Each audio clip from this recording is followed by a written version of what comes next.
In this video, we're going to look at how you deal with powers where you have got negative indices, like you can see in these questions, and also what happens when we have an index that is 0.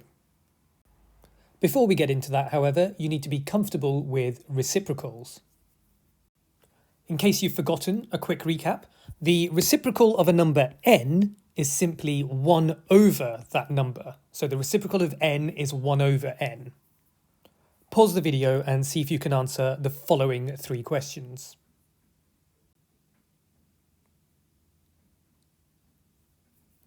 Here's what you should have found. The reciprocal of 7 is simply 1 over 7.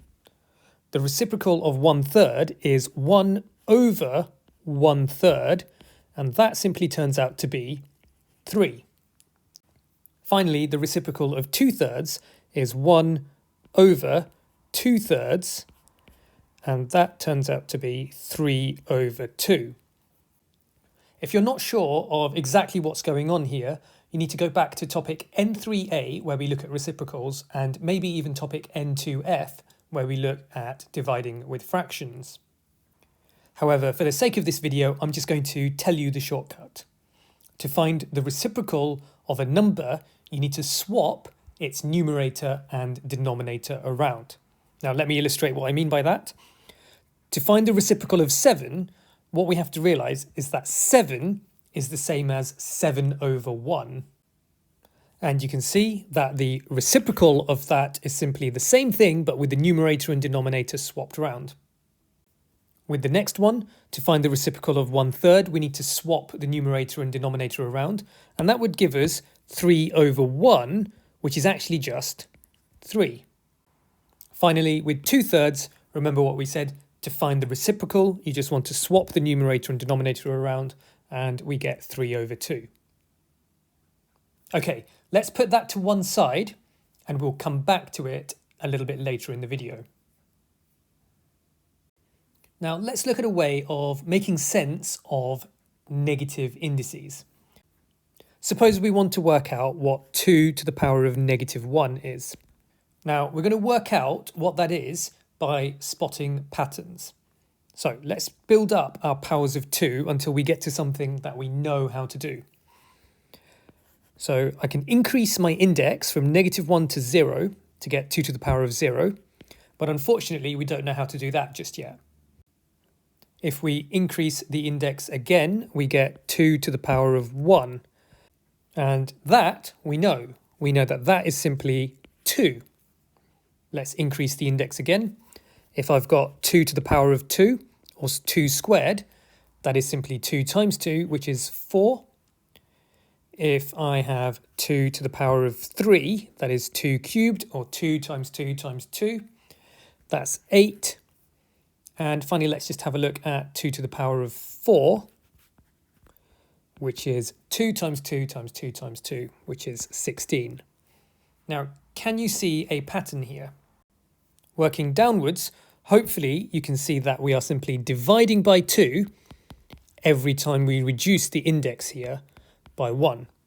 So if we were to carry on this pattern, what would we have for 2 to the power of 0? That would be 1. And if we were to carry this on further, what would 2 to the power of -1 be? Well, it would be 1 divided by 2, which is 1 over 2, or a half. And we don't have to stop there, we can carry on. What if we had 2 to the power of -2? Well, to get that, we would have to divide a half by 2. What's a half of 2? Well, that is a quarter. And let's just do one more. Let's have a look at 2 to the power of -3. Well, to find that, we would need to divide a quarter by 2. What's a quarter divided by 2? Well, if you take a quarter and you split it into 2 equal parts, you get an eighth. Now, in all of these, I've used a base of 2, but we could do something similar with any base. For example, let's consider using a base of 3. If we do that, this is what we get. There are a few interesting things we can observe here. First of all, notice these two. we can see that 2 to the power of 0 equals 1 and 3 to the power of 0 equals 1. And in general, any base, let's say a, to the power of 0 will always equal 1 except when the base is 0. But in all other cases, anything to the power of 0 is 1. Next, let's have a look at what happens when you have something to the power of -1. We can see 2 to the power of -1 is a half, 3 to the power of -1 is 1/3. In general, any base to the power of -1 is simply the reciprocal of that base. So a to the power of -1 is 1 over a. And this works for any value of a apart from 0, just like before. And that's because if a was 0, you would be trying to work out 0 to the -1, and you would have to do 1 over 0, which we can't do. So we know how to deal with a power of 0. We know how to deal with a power of -1. But what about powers like -2, -3, -4, -5, and so on? Well, in general, if you've got a to the power of -n, it's actually going to be 1 over a to the power of n. Let's just see what I mean by that. Notice that 4 is actually 2 to the power of 2. And 2 to the power of -2 is 1 over 2 to the power of 2. 8 here is 2 to the power of 3. Now 2 to the power of -3 is 1 over 2 to the power of 3. So if you've got a to the power of -n, it is simply the reciprocal of a to the power of n. And again, this works for any value of a, your base, apart from 0.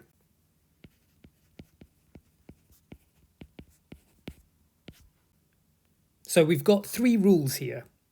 To be honest, the second one is really just a special case of the third one. It's what you get when n is 1, because you then have a to the power of -1, which is that, equals 1 over a to the power of 1, and a to the power of 1 is just a. Okay, finally, let's move on to the actual examples. Here are the questions.